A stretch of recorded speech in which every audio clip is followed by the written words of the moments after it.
नमस्कार दोस्तों, धार्मिक कहानियाँ पूरा जरूर सुने। क्या सचमुच 84 लाख योनियों में भटकना होता है? हिंदू धर्म की मान्यता के अनुसार जीवात्मा 84 लाख योनियों में भटकने के बाद मनुष्य जन्म पाता है। अब सवाल कई उठते हैं।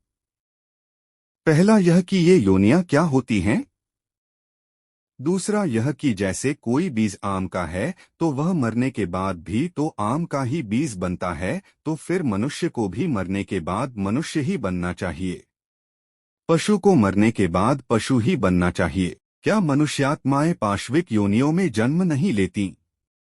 या कहीं ऐसा तो नहीं कि 84 लाख की धारणा महज एक मिथक भर है? तीसरा सवाल यह कि क्या सचमुच ही एक आत्मा या जीवात्मा को 84 लाख योनियों में भटकने के बाद ही मनुष्य जन्म मिलता है? आओ इनके उत्तर जाने। पहला सवाल, योनियां क्या हैं? जैसा कि सभी को पता है कि मादा के जिस अंग से जीवात्मा का जन्म होता है उसे हम योनि कहते हैं। इस तरह पशु योनि, पक्षी योनि, कीट योनि, सर्प योनि, मनुष्य योनि आदि। उक्त योनियों में कई प्रकार के उपप्रकार भी होते हैं। योनियां जरूरी नहीं कि 84 लाख ही हों। वक्त से साथ अन्य तरह के जीव जंतु भी उत्पन्न हुए हैं। आधुनिक विज्ञान के अनुसार अमीबा से लेकर मानव तक की यात्रा में लगभग 1,04,00,000 योनियां मानी गई हैं। ब्रिटिश वैज्ञानिक रॉबर्ट एम मे के अनुसार दुनिया में 87 लाख प्रजातियां हैं। उनका अनुमान है कि कीट पतंगे, पशु पक्षी, पौधा पादप, जलचर थलचर सब मिलाकर जीव की 87 लाख प्रजातियां हैं। गिनती का थोड़ा बहुत अंतर है, लेकिन यह महत्वपूर्ण है कि आज से हजारों वर्ष पूर्व ऋषि मुनियों ने बगैर किसी साधन और आधुनिक तकनीक के यह जान लिया था कि योनियां 84 लाख के लगभग हैं। क्रम विकास का सिद्धांत। गर्भ विज्ञान के अनुसार क्रम विकास को देखने पर मनुष्य जीव सबसे पहले एक बिंदु रूप होता है, जैसे कि समुद्र के एक कोशीय जीव। वही एक कोशीय जीव बाद में बहुकोशीय जीवों में परिवर्तित होकर क्रम विकास के तहत मनुष्य शरीर धारण करते हैं। स्त्री के गर्भावस्था का अध्ययन करने वालों के अनुसार जंतुरूप जीव ही स्वेदज, जरायुज, अंडज और उद्भिज जीवों में परिवर्तित होकर मनुष्य रूप धारण करते हैं। मनुष्य योनि में सामान्यत जीव 9 माह और 9 दिनों के विकास के बाद जन्म लेने वाला बालक गर्भावस्था में उन सभी शरीर के आकार को धारण करता है जो इस सृष्टि में पाए जाते हैं। गर्भ में बालक बिंदु रूप से शुरू होकर अंत में मनुष्य का बालक बन जाता है, अर्थात वह 83 प्रकार से खुद को बदलता है। बच्चा जब जन्म लेता है तो पहले वह पीठ के बल पड़ा रहता है, अर्थात किसी पृष्ठवंशीय जंतु की तरह। बाद में वह छाती के बल सोता है, फिर वह अपनी गर्दन वैसे ही ऊपर उठाता है जैसे कोई सर्प या सरीसृप जीव उठाता है। तब वह धीरे धीरे रेंगना शुरू करता है, फिर चौपायों की तरह घुटने के बल चलने लगता है। अंत में वह संतुलन बनाते हुए मनुष्य की तरह चलता है। भय, आक्रामकता, चिल्लाना, अपने नाखूनों से खरोंचना, ईर्ष्या, क्रोध, रोना, चीखना आदि क्रियाएं सभी पशुओं की हैं, जो मनुष्य में स्वतः ही विद्यमान रहती हैं।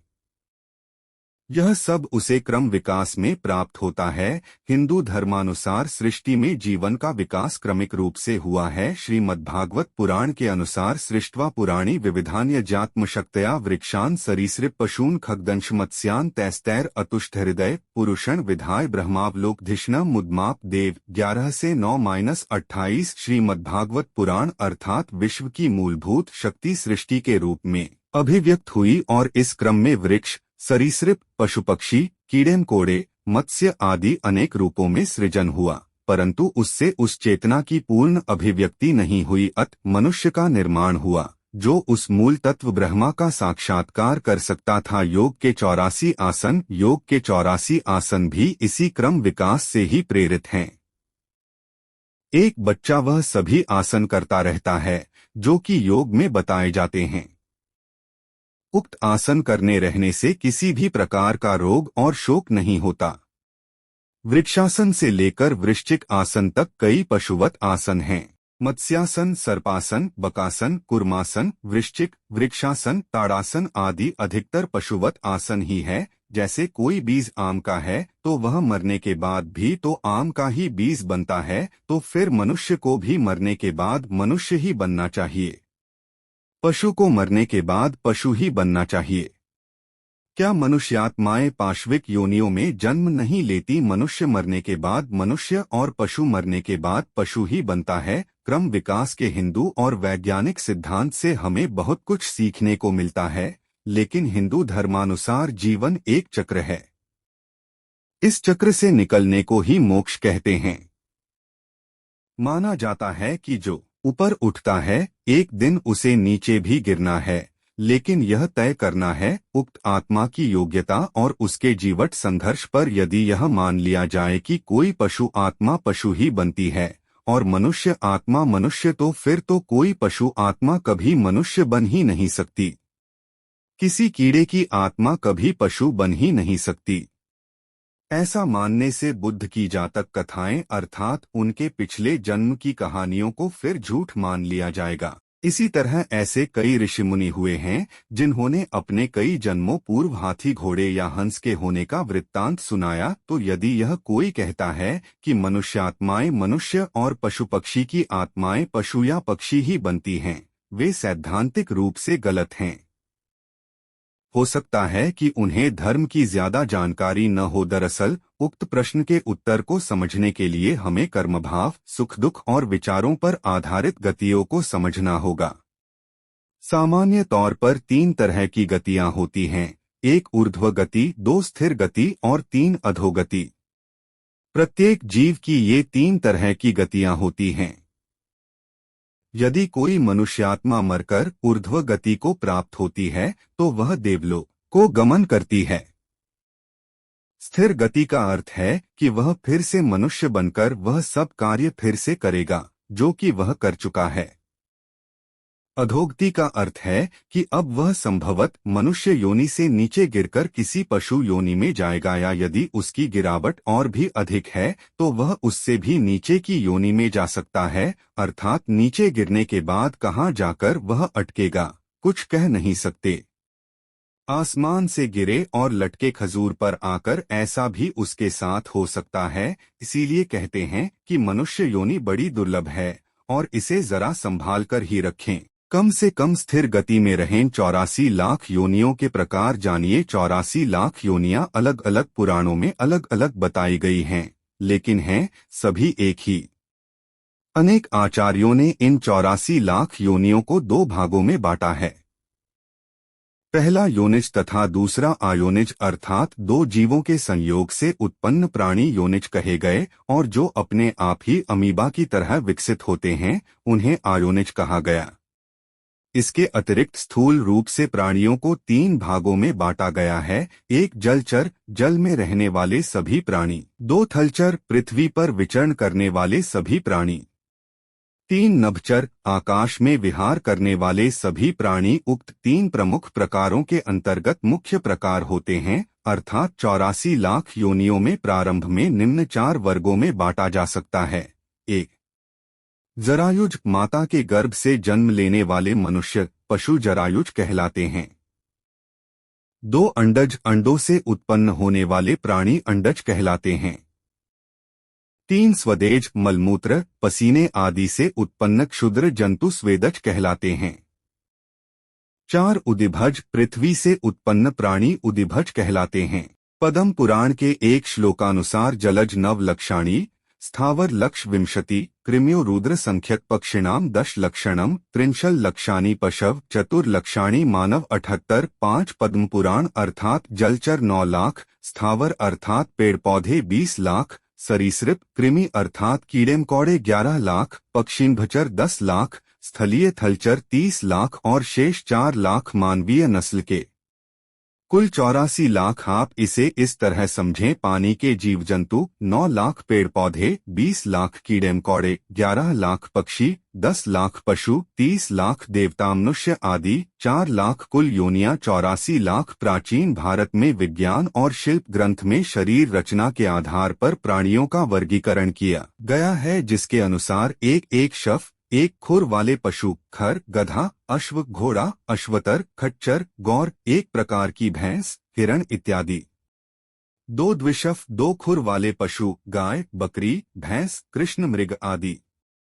3 पंच अंगुल, 5 अंगुली नखों पंजों वाले पशु सिंह, व्याघ्र, गज, भालू, श्वान, कुत्ता, श्रृंगार आदि। प्राचीन भारत में विज्ञान और शिल्प पेज 107 से 110। क्या सचमुच 84 लाख योनियों में भटकना होता है? ऊपर हमने एक प्रश्न की मनुष्य मरने के बाद मनुष्य और पशु मरने के बाद पशु ही बनता है का उत्तर दिया था। उसके उत्तर में ही उपरोक्त प्रश्न का आधा जवाब मिल ही गया होगा। इससे पूर्व क्रम विकास में भी इसका जवाब छिपा है।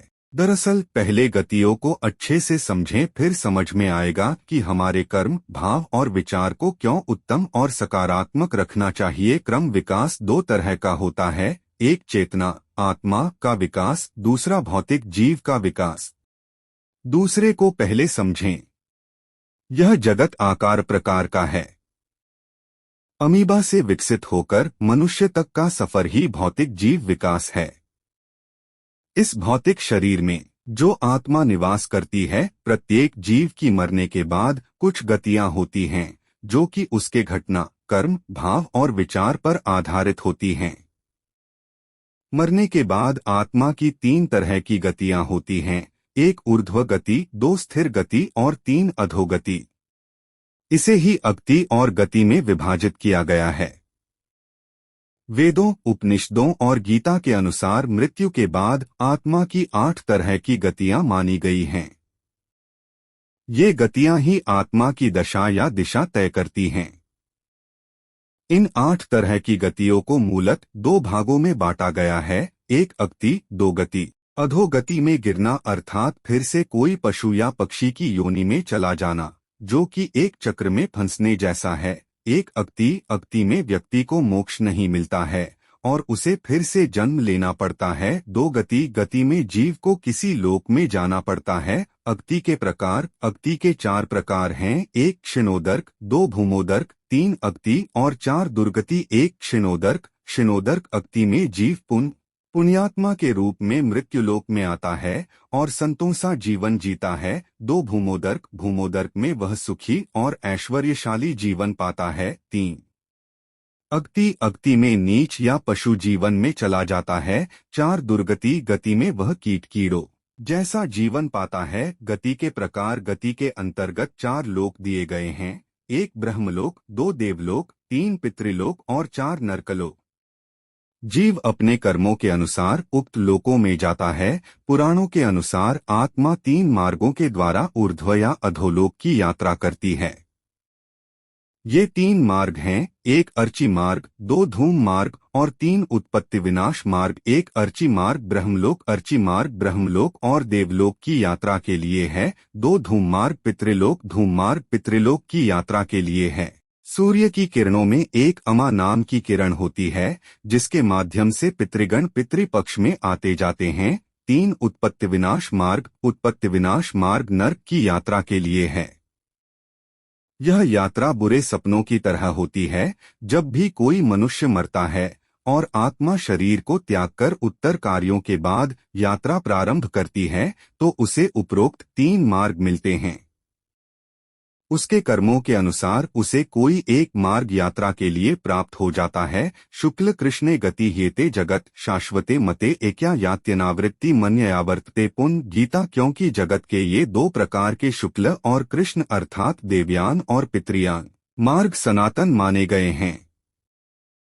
इनमें एक द्वारा गया हुआ अर्थात इसी अध्याय के श्लोक 24 के अनुसार अर्चिमार्ग से गया हुआ योगी जिससे वापस नहीं लौटना पड़ता उस परम गति को प्राप्त होता है, और दूसरे के द्वारा गया हुआ अर्थात इसी अध्याय के श्लोक 25 के अनुसार धूम मार्ग से गया हुआ सकाम कर्मयोगी फिर वापस आता है अर्थात जन्म मृत्यु को प्राप्त होता है।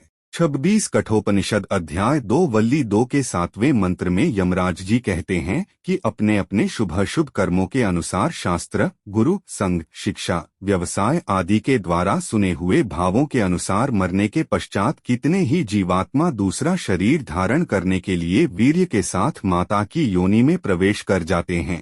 जिनके पुण्य पाप समान होते हैं वे मनुष्य का, और जिनके पुण्य कम तथा पाप अधिक होते हैं वे पशु पक्षी का शरीर धारण कर उत्पन्न होते हैं, और कितने ही जिनके पाप अत्यधिक होते हैं स्थावर भाव को प्राप्त होते हैं, अर्थात वृक्ष, लता, तृण आदि जड़ शरीर में उत्पन्न होते हैं। अंतिम इच्छाओं के अनुसार परिवर्तित जीन्स जिस जीव के जीन्स से मिल जाते हैं उसी ओर ये आकर्षित होकर वही योनि धारण कर लेते हैं।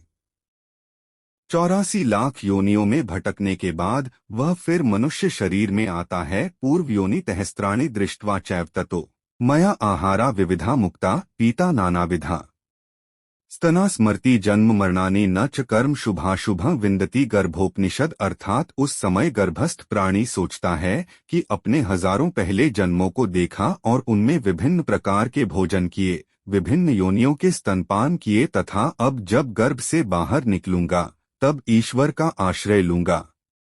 इस प्रकार विचार करता हुआ प्राणी बड़े कष्ट से जन्म लेता है, पर माया का स्पर्श होते ही वह गर्भज्ञान भूल जाता है। शुभ कर्म लोप हो जाते हैं।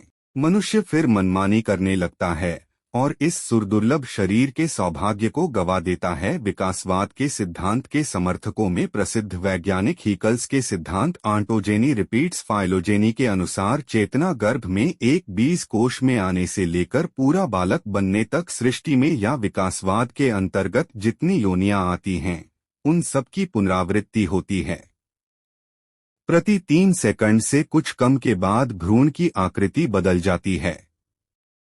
स्त्री के प्रजनन कोश में प्रविष्ट होने के बाद पुरुष का बीज कोश 1 से 2, 2 से 4, 4 से 8, 8 से 16, 16 से 32, 32 से 34 कोशों में विभाजित होकर शरीर बनता है। दोस्तों, ऐसे धार्मिक कहानियाँ जानने के लिए हमारे YouTube चैनल को लाइक और सब्सक्राइब करना ना भूलें।